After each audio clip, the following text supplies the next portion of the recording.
अस्सलाम वालेकुम, मैं हूं शाहिद हुसैन, सिंध हाई कोर्ट में मौजूद हूं और पूरा पाकिस्तान आज मौलवी इकबाल हैदर एडवोकेट साहब को ढूंढ रहा है। मौलवी इकबाल हैदर साहब ने इमरान खान और उसके अलावा कासिम सूरी और दीगर को उनके खिलाफ जो है वो गद्दारी किया या आर्टिकल 6 के तहत मुकदमा दर्ज करने के हवाले से इस्लामाबाद हाई कोर्ट में दरख्वास्त दायर की थी। वहाँ से दरख्वास्त मुस्तरद होने के बाद supreme court of Pakistan Islamabad में दरख्वास्त दायर की है। मौलवी इकबाल हैदर साहब मेरे साथ मौजूद हैं। सर, आपका वक्त देने का बहुत शुक्रिया।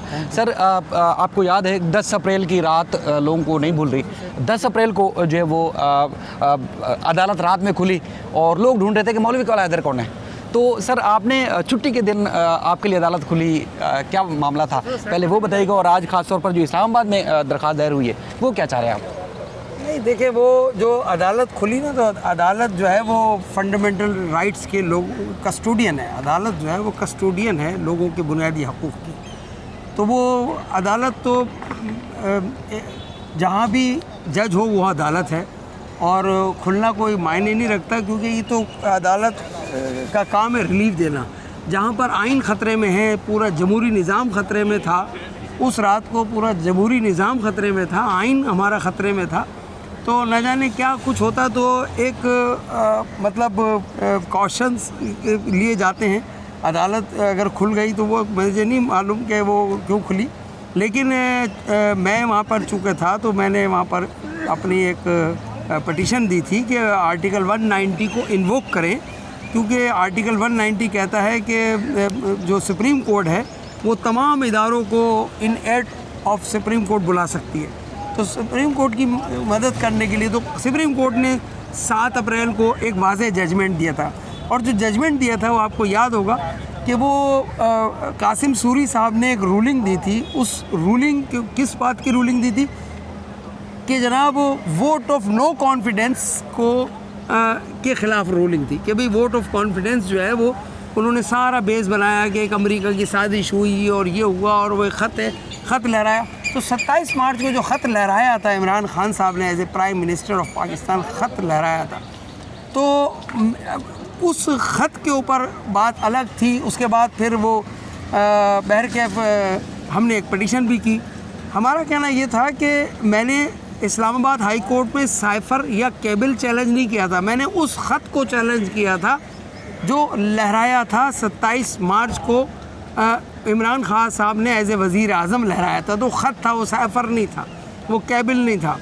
तो उस ख़त में क्या चीज़ थी कि साजिश है, इसमें साइन मौजूद हैं, वो कह रहे हैं स्पीच उनकी रिकॉर्ड।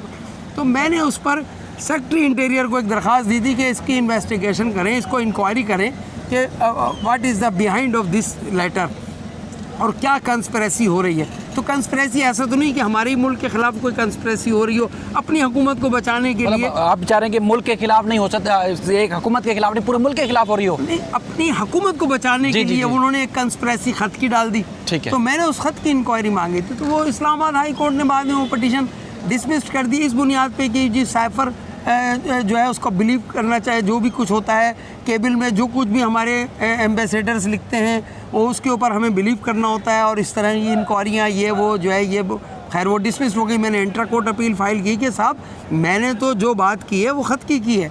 तो वो कहते हैं नहीं जी, डिस्टिंग्विश्ड होगा, जनरल मुशर्रफ और था और इमरान खान और है। इमरान खान एक मुंतखब वज़ीर आज़म है, तो जनरल मुशर्रफ भी एक मुंतखब सदर पाकिस्तान था जिसके ख़िलाफ़ मैं आर्टिकल 6 में गया था और सिंध हाई कोर्ट में मैंने पटिशन की थी।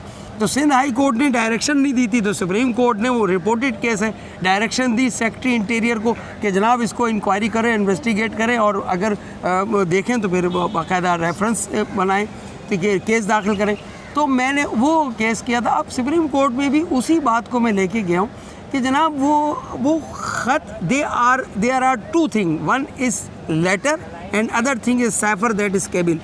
तो ये इसको अमलगमेट कर रहे हैं, ये अमलगमेट ना करें, ये एक अलग चीज़ है, वो अलग है। वो जो लहराया था मैं उसकी बात कर रहा हूँ। सर, वो तो कल वज़ीर आज़म पाकिस्तान जो शहबाज शरीफ हैं उन्होंने भी इस बात को तस्लीम कर लिया है कि जो उनकी बात हुई उस वक्त के जो वो थे सफ़ीर थे, तो उन्होंने तस्लीम किया कि ख़त में धमकी थी लेकिन साजिश और मुदाखलत नहीं थी। तो फिर कौन से ख़त की तहकीकात हो? ख़त कौन सा है वो? अच्छा, वो ख़त की जो है वो कौन सा है? तो एक अगर सेक्रेटरी इंटीरियर इस चीज़ को अगर इन्वेस्टिगेट कर लेगा तो क्या क़यामत आ जाएगी।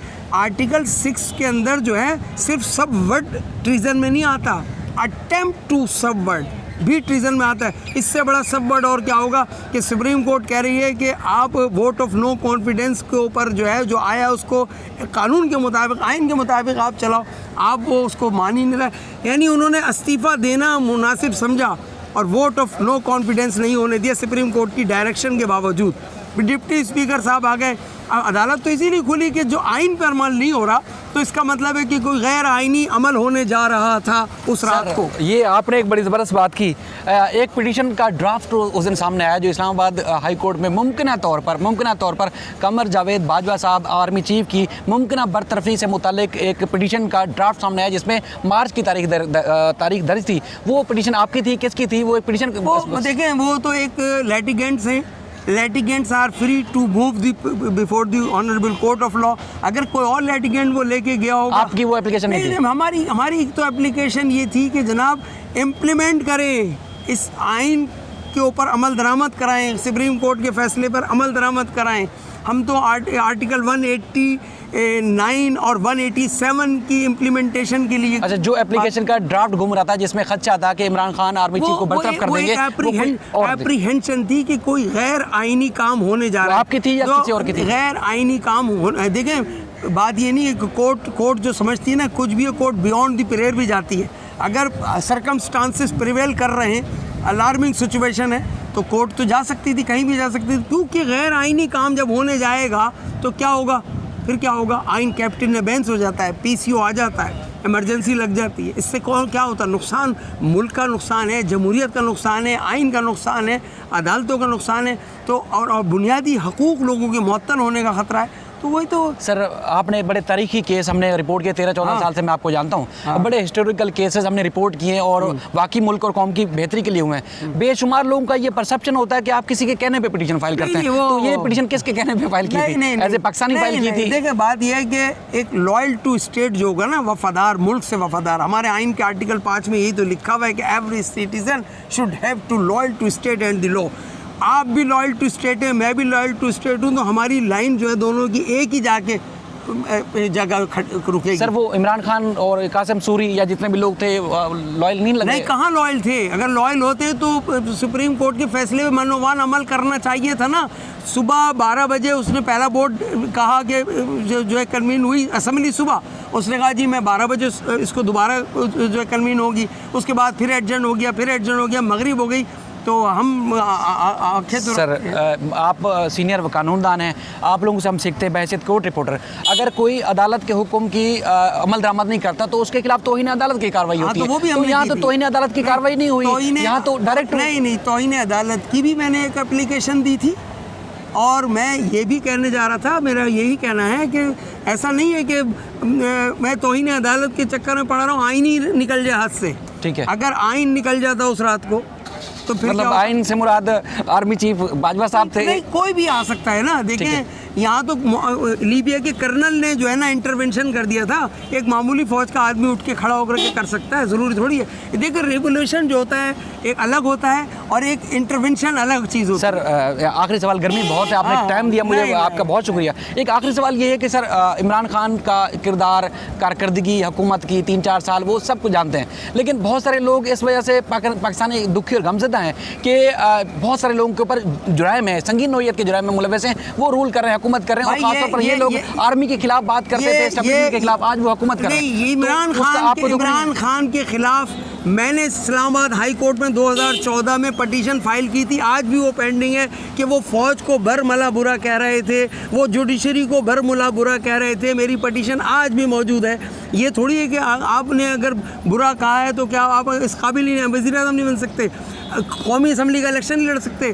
जब तक कन्विक्शन नहीं हो जाती आप सब कुछ कर सकते हैं। ये एक गलत है कि जी आप, क्योंकि सज़ा याफ्ता थोड़ी है, एक मुल्जिम है, मुल्जिम और मुजरिम में फ़र्क है भाई। सर, अच्छा, ये कल जो है ऐलान भी किया गया गवर्नमेंट की तरफ से कि जो इसमें मुदाखलत और साजिश का जो ख़त है, मुबैना ख़त की वजह से आप कह रहे हैं कि उसकी तहकीकात के लिए एक कमेटी या कमीशन बनाया जाएगा। तो सुप्रीम कोर्ट में आपने जो अपील फाइल की है इस्लामाबाद हाई कोर्ट के फैसले के खिलाफ, तो अगर हुकूमत ये फैसला कर लेती है तो फिर ये आपकी दरख्वास्त तो गैर मौसर हो जाएगी। हमारा मौक़िफ़ ही वही है कि सेक्रेटरी इंटीरियर को मैंने बर वक्त एप्लीकेशन दी है कि जनाब इसको जो है आप इंक्वायर करें। अब वो उसके अंदर क्यों इंक्वायर नहीं हो सकता? उसमें क्या ऐसी फ्रिवलस बात क्या है, क्या ऐसी मैंने बात गलत कह दी जो मुझ पे जुर्माना भी डाल रहे हैं आप, है ना? और वो कहते हैं कि जी वो ऐसी क्या फ्रिवलस बात है, मैंने वो समझना अच्छा, चाह रहा हूं। एक जैसे नाम आ रहे हैं सामने दो, कासिम सूरी साहब, इमरान खान साहब के साथ, आप नहीं चाह रहे कि उनके खिलाफ जो है गद्दारी की दफात या आर्टिकल 6 का लगाया जाए? अगर साबित होगा तो तब लगेगी, लेकिन दीगर कौन कौन लोग हैं जिनमें आप चाह रहे हैं कि उनके खिलाफ भी तहकीकात हो? कौन कौन लोग हैं, कौन वफाकी वज़ीर है? बात यह है कि कोई एक आदमी जो है वो रहनुमा होता है मतलब साजिश करने के ऊपर या आइन को बिगाड़ने पर, तो उसके फॉलोअर्स उसके साथ खड़े हुए होते हैं। मसलन आप अल्ताफ़ हुसैन की मिसाल लें, अल्ताफ़ हुसैन के ऊपर क्या क्या इल्ज़ाम, तो पूरी कौम तो नहीं भुगत रही ना, तो अब अल्ताफ़ हुसैन को उन्होंने जो है वो डिस्कार्ड कर दिया, ठीक है? तो अब ये किसने किया? लाहौर हाई कोर्ट ने किया ना, खबरों पे पाबंदी लगा दी। क्यों लगाई? क्योंकि वो फ़ौज के ख़िलाफ़ बात हो रही थी, वो यहाँ पर मामला बहुत ज़्यादा संजीदा हो गए थे, तो पूरी कौम पे तो नहीं पाबंदी लग सकती। तो ये मामला यहाँ है। मेरा कहना ये नहीं है कि इमरान खान जो है ना, उनका प्रॉब्लम ये है कि देखें ना, अब आप खेल रहे थे, हार गए, अब आप कह रहे हैं मैं हार नहीं मानता, बेईमानी हुई, एम्पायर ने बेईमानी की। ये यहाँ पे ये हो रहा है, तो ये तो आइन फिर कहाँ गया? तो अगर कार्रवाई होती है सर, ये साबित हो जाता है कि खत झूठा था, जाली था, एक अपनी हुकूमत को बचाने के लिए इन्होंने ये सारी बात की, तो किस किस के खिलाफ कार्रवाई हो सकती है? इन्हीं के खिलाफ होगी जो स्पीकर नेशनल असेंबली थे, जिन्होंने उसको इम्प्लीमेंट नहीं किया सुप्रीम कोर्ट के आर्डर को। डिप्टी स्पीकर के खिलाफ होगी, फवाद साहब के खिलाफ होगी, जिन्होंने इतनी बड़ी असेंबली के अंदर आधा पौन घंटे की तकरीर करी है, और इस साजिश पे की पूरी तकरीर उनकी साजिश पे थी, और रिजेक्शन जो vote of confidence, no confidence था, वो इसी साजिश की बुनियाद पे था। सुप्रीम कोर्ट ने उसी को तो अंडू किया है, वो उन्होंने कहा कोई ऐसी चीज़ साजिश नहीं। ठीक है सर, आपका बहुत शुक्रिया। बहरहाल माजी में वज़ीर दिफा ख्वाजा आसिफ साहब हूँ, शहबाज शरीफ हूँ, नवाज़ शरीफ साहब हूँ, मरीम नवाज़ साहबा हूँ, और कई ऐसे लोग हैं जिन्होंने ना सिर्फ जिस तरह इमरान खान अभी आजकल खिताब कर रहे हैं, बल्कि इससे ज़्यादा ख़तरनाक खिताब बल्कि बरह रास्त भी इल्ज़ाम लगाते रहे हैं। मौलवी इकबाल साहब जो है वो बड़े शानदार और मुल्क और कौम के मफाद के लिए केसेस करते रहें, और उम्मीद करते हैं कि जो भी होगा सुप्रीम कोर्ट फैसला करेगी, मुल्क और कौम के मफाद के लिए करेगी। और हमेशा ये ज़ाती हैसियत से केस करते हैं। कई दफ़ा हमने देखा कि कोई फ़ीस वीस भी नहीं लेते, लेकिन ये कि दरख्वास्त दायर कर देते हैं। लेकिन आज कराची में, इस्लामाबाद में इनकी दरख्वास्त दायर हो चुकी है, और उम्मीद करते हैं कि जल्द समाअत होगी, और जो भी होगी कानून में। मेरी दरख्वास्त जो है वो 2 दिन पहले जब मैं इस्लामाबाद में तो हो चुकी थी, ठीक है। अब वो मैंने वो जमा करा के फिर मैं आ गया था। चलें सर, आपका बहुत शुक्रिया, बहुत शुक्रिया। अल्लाह हाफ़िज़।